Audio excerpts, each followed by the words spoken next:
नमस्कार, मी पांडव सर. आज आपला विषय मुलांना कधीच कमी समजू नका. एक धर्म उपदेशक असतात आणि ती भाषणाची तयारी करण्यासाठी काही निवडक मुद्दे काढत असतात आणि एवढ्यात त्यांच्या पत्नी काही कामाच्या निमित्ताने घराच्या बाहेर जातात. त्यामुळं मुलाला सांभाळण्याची जबाबदारी पर्यायानं पतिराजांवर येते आणि बाहेर पाऊस पडत होता. त्यामुळं मुलाला पण बाहेर खेळण्यासाठी जाता येत नव्हतं. त्यामुळे त्याला घरात करमत नव्हतं. ते इकडं तिकडं जायचं आणि परत ते वडिलाच्या कडेला यायचं आणि अशी भुनभुन भुनभुन करायचं. त्यामुळे वडिलाला नेमकं काय समजत नव्हतं की मुद्दे कसे काढावेत आणि मुलाची समज कशी घालावी. त्यांचं डोकं कसं सुन्न झालं आणि नंतर त्यांना एक थोडासा असा पर्याय सुचला. एक जुनं वर्तमानपत्र होतं आणि त्या वर्तमानपत्राच्या शेवटचं एक पान त्यांनी ओढलं आणि त्याच्या पाठीमागं भला मोठा असा जगाचा नकाशा होता.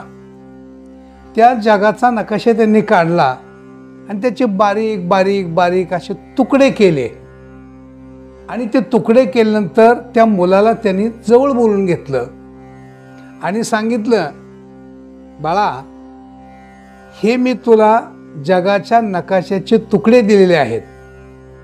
हे तुकडे घेऊन तुझ्या रूममध्ये जा आणि तू काय कर, जसा पूर्वीचा नकाशा होता तसा तो जोडण्याचा प्रयत्न कर. त्या मुलाला प्रचंड आनंद झाला की काहीतरी एक वेगळं कोडं सोडवण्याची संधी आपल्याला मिळाली. त्यांनी अशी टुनकीनं उडी मारली. परंतु बाबा पुढे जाऊन त्याला म्हणाले, तू जर का ही नकाशा जोडण्याचं काम केलं तर मी तुला शब्बासकीही देणार आहे आणि बक्षीसही देणार आहे. मग तर त्या मुलाला प्रचंड आनंद झाला आणि तो मुलगा त्या तुकडे घेऊन तो आपल्या रूममध्ये गेला.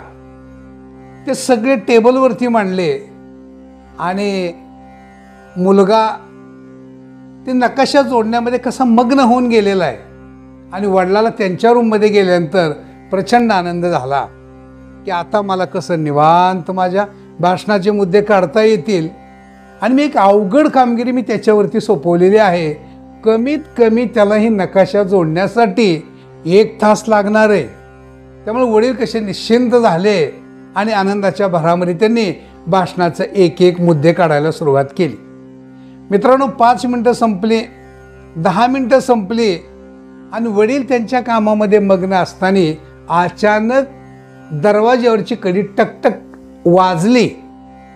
वडिलांना असं वाटलं, हे कोण दुसरा आला आता, म्हणून ते उठले आणि बाहेर येऊन बघतायत तर तो मुलगा दाराच्या तोंडाशी उभा. त्यांनी आल्याबरोबर वडिलांचा हात पकडला आणि वडिलांना सांगितलं, चला माझ्या खोलीमध्ये. ते म्हणले, का? मी नकाशा जोडलाय, बघायला चला.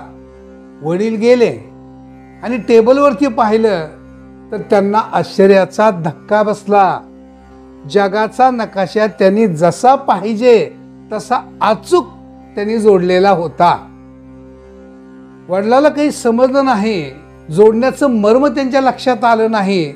त्यांनी त्या मुलाला विचारलं, तू नकाशा जोडलायस, पण खरं सांग, तू अशी कोणती युक्ती वापरली, तुझ्याकडची अशी कोणती हुशारी तू वापरली, फक्त 10 मिनिटात तुकडे तुकडे केलेला नकाशा तू अचूक जोडू शकला?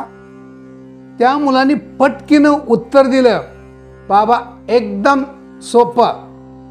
आणि त्यावरती तो बालक काय म्हणतोय, आओ बाबा, समोर जगाचा नकाशा होता, त्याचे तुम्ही तुकडे केले, पण त्या जगाच्या नकाशाच्या पाठीमागं माणसाचं चित्र होतं. हे माझ्या लक्षात आलं आणि मी त्या माणसाचा एक एक अवयव जोडला आणि माणूस मी तयार केला हुबेहूब. आणि माणूस बरोबर आला की नकाशा अचूक जोडला गेला आणि जगाचा नकाशा तयार झाला. मित्रांनो, त्या वडिलांनी आनंदाच्या भरामध्ये त्या मुलाला बक्षीस दिलं आणि त्याला शाबासकी पण दिली.